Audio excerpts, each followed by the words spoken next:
Taïwan dans toute sa diversité, une émission de Radio Taïwan International. Bonjour à tous et bienvenue dans la série sur la diversité des tiers-lieux à Taipei qui vous est présentée par Sasa, une collaboration entre Radio Taïwan International et le podcast The Future of Our Third Places en lien avec le sociologue Antoine Buret. Après avoir exploré la semaine dernière des tiers-lieux en plein air, randonnée, parc, jardin partagé, barbecue dans la rue au moment de la fête de la mi-automne, camping, etc., nous explorons aujourd'hui les tiers-lieux à l'abri des regards. Mais avant de vous parler de ceux d'aujourd'hui, je voudrais lever le voile sur quelques tiers-lieux qui ont joué un rôle important dans l'histoire de la démocratisation de Taïwan.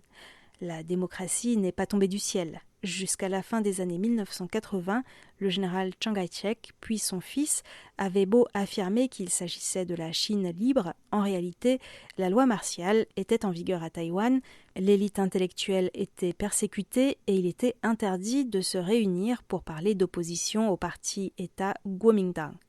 C'est grâce à la persévérance de nombreux Taïwanais qui ont manifesté en dépit de la dure répression, couplée à la situation géopolitique changeante avec la reconnaissance par de plus en plus de pays de la République populaire de Chine, la loi martiale a été levée en 1987, puis le régime s'est progressivement libéralisé.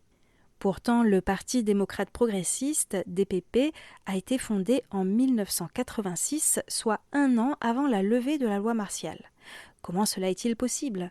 Quel lieu les représentants du mouvement Tangwai, qui signifie en dehors du parti, ont-ils trouvé pour se réunir et fonder le DPP ? À l'époque, ils étaient surveillés de près par la police et les services du renseignement. Mais ils voulaient trouver un lieu prestigieux pour la fondation du parti, un hôtel 5 étoiles. Après en avoir contacté plusieurs, qui ont tous indiqué que leur salle de réunion était déjà prise le jour prévu, finalement, ils se sont résolus à appeler le Grand Hôtel, un hôtel proche du pouvoir et notamment de la femme de Chiang Kai-shek, Song Mei-ling, qui avait pour vocation d'accueillir les dignitaires étrangers en visite. Finalement, c'est parfois au pied du phare qu'il fait le plus sombre. Coup de chance, la salle de réunion de l'hôtel était libre. Le motif ? Une réunion de l'association des dentistes. Bingo, c'est accepté. Et le 28 septembre 1986, presque jour pour jour il y a 38 ans, le DPP a été créé par 18 membres fondateurs en présence de plus de 130 sympathisants dans une salle de réunion du Grand Hôtel. De grandes figures du DPP, Che Ming-de, Lin Yi-xiong, Huang Xinjie, Su Zhenchang, Annette Lu, Chen Ju, Frank Xie, Yo Shi-kwon, etc. étaient présents. On se souviendra notamment de la déclaration du professeur Fu Zheng ce soir-là. Vous pouvez nous envoyer en prison, cela ne détruira pas notre détermination. Nous n'avons plus peur des dirigeants autocratiques et ce sera la clé du succès du DPP. La directrice de l'hôtel, qui a finalement réalisé la supercherie, mais trop tard, aurait été punie par le régime. Quant aux membres du DPP, ils ont fait fuiter l'information sur la fondation du parti par l'intermédiaire de la presse étrangère. Malgré une déclaration menaçante du gouvernement, ils n'ont pas été arrêtés. L'année suivante, la loi martiale a été levée et le restaurant Atsai a ouvert ses portes, le tiers-lieu de prédilection pour les opposants au régime. Ce lieu n'existe plus comme avant puisqu'il a dû déménager en raison d'un projet de rénovation de quartier. Aujourd'hui, la situation est très différente. Le DPP est au pouvoir, le KMT existe toujours et a la majorité au Parlement. Surtout, on ne se cache plus pour parler politique, même si l'époque de la terreur blanche et de la loi martiale a laissé des traces. Pendant longtemps, les parents ont en effet conseillé à leurs enfants de ne pas parler politique pour leur sécurité. Si on ne se cache plus pour parler politique aujourd'hui, pourquoi d'autres se cache-t-on alors ? Eh bien, on pense tout de suite au jeu d'argent. Je vous en ai touché un mot la semaine dernière. À Taïwan, on voit souvent de vieux monsieur jouer au go ou aux échecs dans les parcs devant tout le monde. Officiellement, ils jouent juste pour le plaisir, car parier de l'argent est interdit, sauf dans le cadre de la loterie nationale. Mais en même temps, l'amour des Taïwanais pour les jeux, que ce soit le mahjong ou les jeux de cartes, et l'appât du gain, font qu'il est très difficile d'éradiquer les paris. Alors parfois les Taïwanais et Taïwanaises se réunissent chez eux entre amis et bravent cette interdiction. On écoute Fang Hui à ce sujet. C'est une culture. Depuis tout petit, quand on passe dans les couloirs des immeubles, on entend parfois des voisins jouer au mahjong. De nos jours, il y a encore de nombreuses personnes âgées qui, après avoir pris leur retraite, pratiquent ces jeux, à la fois pour revoir leurs amis et pour entraîner leur mémoire. Ça se passe souvent au domicile. On invite des amis pour jouer. Mais c'est assez rare qu'ils jouent dans des espaces ouverts. C'est plus une socialisation qui se passe au domicile. Et pour cause, il ne vaut mieux pas être dénoncé. Mais il y a une période où jouer au mahjong en pariant une petite somme d'argent est toléré, pendant les vacances du Nouvel An lunaire. Il m'est ainsi arrivé de rendre visite à une famille taïwanaise qui permettait aux enfants de jouer au dé après le repas du Nouvel An. Ils jouaient l'argent qu'ils venaient de recevoir dans leur enveloppe rouge Hongbao. Quand j'ai demandé pourquoi ils faisaient cela, on m'a répondu que ce n'était qu'une fois par an et que cela permettait de montrer aux enfants que l'on pouvait gagner beaucoup d'argent mais aussi tout perdre. En tout cas, le mahjong, qui est souvent associé au pari, a encore ses fans inconditionnels et ils ont formé en 2022 le Parti du Mahjong. Leur programme politique ? Militer en faveur de l'autorisation pour les plus de 65 ans, qui représentent près de 20% de la population, de parier jusqu'à 1 000 $ taïwanais, c'est-à-dire 30 €, au jeu de mahjong. Ils n'ont toutefois pas réussi à faire élire un député aux dernières élections et la proposition de référendum qu'ils avaient soumise à la commission des élections n'a pas été validée. La légalisation des paris sur le mahjong, ce n'est donc pas pour tout de suite.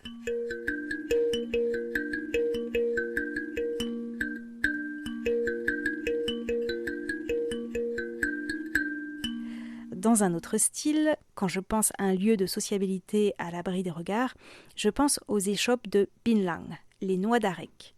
À Taïwan, on parle souvent de noix de bétel, mais en fait, ce sont des noix d'arec enrobées dans des feuilles de bétel avec un peu de chaux.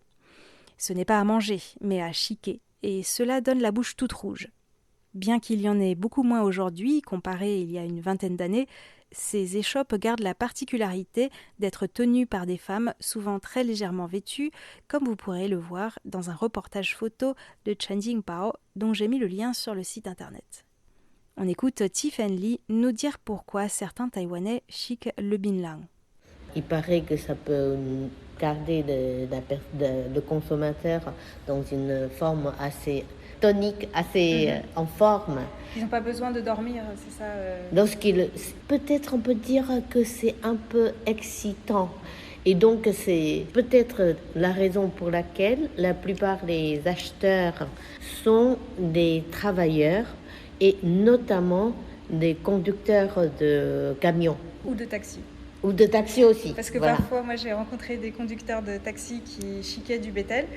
Et mon mari, il avait toujours une expression, c'est si tu prends un taxi dont le chauffeur chique du bétel, il suffit de rajouter des ailes au taxi et tu t'envoles comme un avion parce qu'il va très très vite. Mais tu sais, ça a beaucoup changé. Comme ça donne une image très négative aux yeux des clients. Sûrement, on n'aime pas prendre un taxi où le chauffeur crache quelque chose de rouge. Et donc, aussi, grâce à la campagne de sensibilisation du gouvernement, beaucoup de chauffeurs de taxi ont renoncé cette habitude. Mais par contre, les chauffeurs de camions, ils continuent à consommer. C'est pour ça que les magasins de vente de binlang, ils sont plutôt sur la route. Au bord des grandes routes. Voilà, c'est ça. Et on les repère avec les néons multicolores. En fait. Oui, c'est ça, c'est clignotant. Voilà. Et il y a aussi un phénomène, c'est que si tu prends des rues, en ville, il n'y en a pas beaucoup, des magasins comme ça. Par contre, si c'est une route qui relie deux villes, alors dans ce cas-là, on peut voir des magasins de binlang qui s'enchaînent l'un après l'autre. Et donc, ça crée une compétitivité énorme. Et pour attirer les clients, elles se sacrifient, quoi. Donc, c'est plutôt des vendeuses, c'est ça ? Oui, uniquement. D'accord. Je ne crois pas qu'il y ait des vendeurs qui veulent acheter ça à un homme. Et il paraît qu'il y a aussi, selon les reportages à la télé, des petites boutiques qui proposent même des caresses. D'accord. Oui, voilà, ou des caresses au sein. Voilà.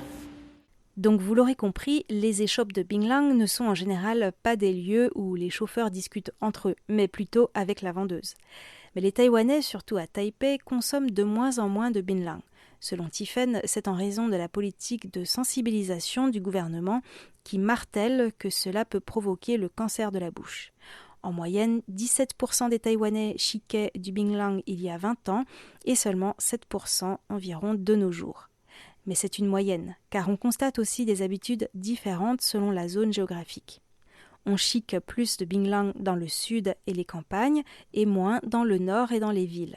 Cela dépend aussi de la classe sociale. Il faut dire que quand on travaille dans un bureau ou en costard-cravate, ça ne se fait pas trop de cracher le Binglang une fois qu'on l'a chiqué et d'avoir la bouche toute rouge pendant des heures, alors que sur un chantier de construction, par exemple, ça peut passer. Et il faut souligner que de plus en plus de villes, et Taipei a été la première, ont introduit une réglementation interdisant une tenue trop légère pour les vendeuses de Binglang. Il nous reste les photos pour témoigner de cette époque. Le Binglang reste quand même implanté dans les campagnes du sud de Taïwan, où il peut aussi avoir un rôle pour socialiser.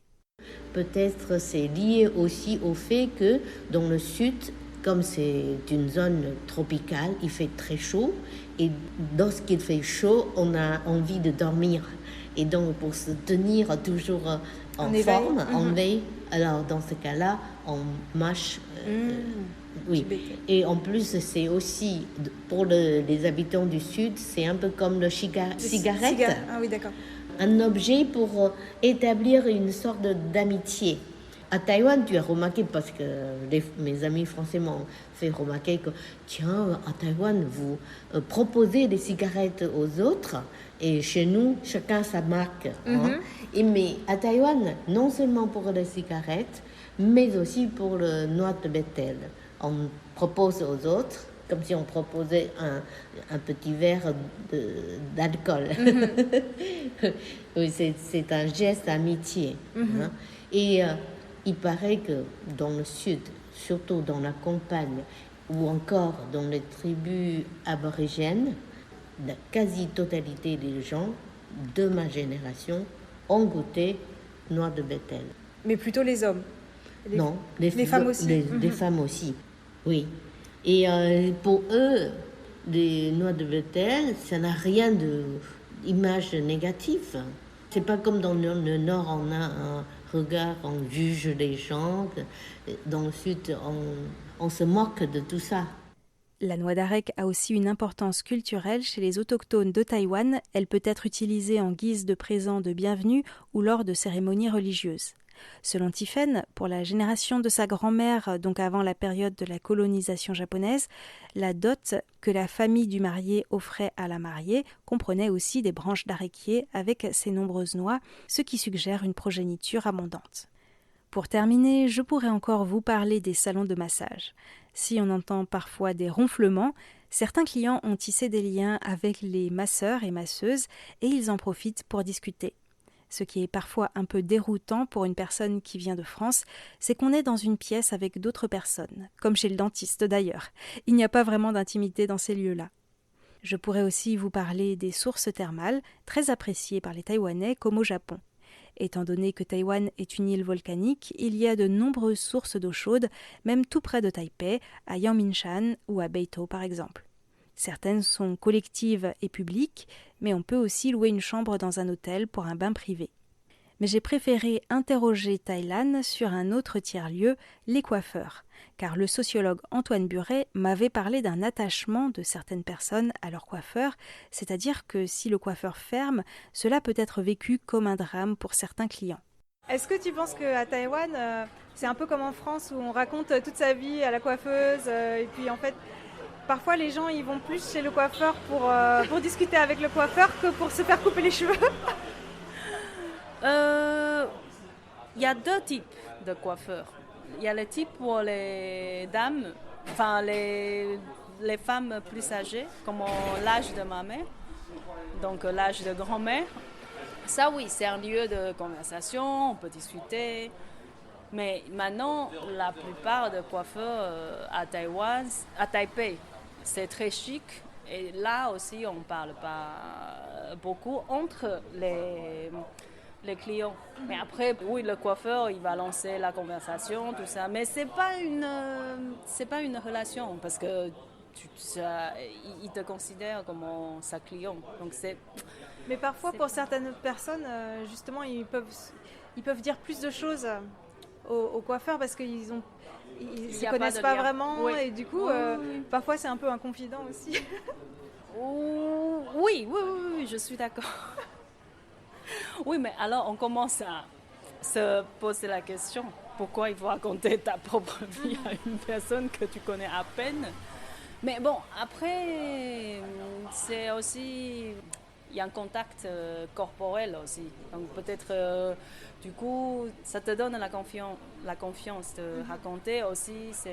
Parce que la fidélité à un coiffeur, à Taipei, en tout cas, je pense, c'est assez courant. On a toute la vie le même... si on trouve une bonne coiffeuse, on va la suivre. Même il déménage dans une autre ville, dans New Taipei City, j'y vais. C'est souvent. Donc du coup, oui, je pense que c'est à long terme aussi, c'est une relation. Comment, même si tu le connais à peine, mais d'un autre côté, tu le connais depuis longtemps. Donc du coup, c'est peut-être comme ça crée la relation. Il y aurait donc chez certaines personnes un attachement particulier à son coiffeur, ce qui est très difficile à imaginer pour d'autres. Mais on a sûrement tous un attachement très fort à un tiers-lieu. Si ce n'est pas son coiffeur, c'est autre chose. Par exemple, moi je serais très triste si le marché traditionnel en plein air près de chez moi venait à fermer. Et vous, à quel tiers-lieu êtes-vous le plus attaché? Lesquels vous manqueraient le plus s'ils venaient à fermer? N'hésitez pas à nous le dire en nous envoyant un email à fren, @rti.org.tw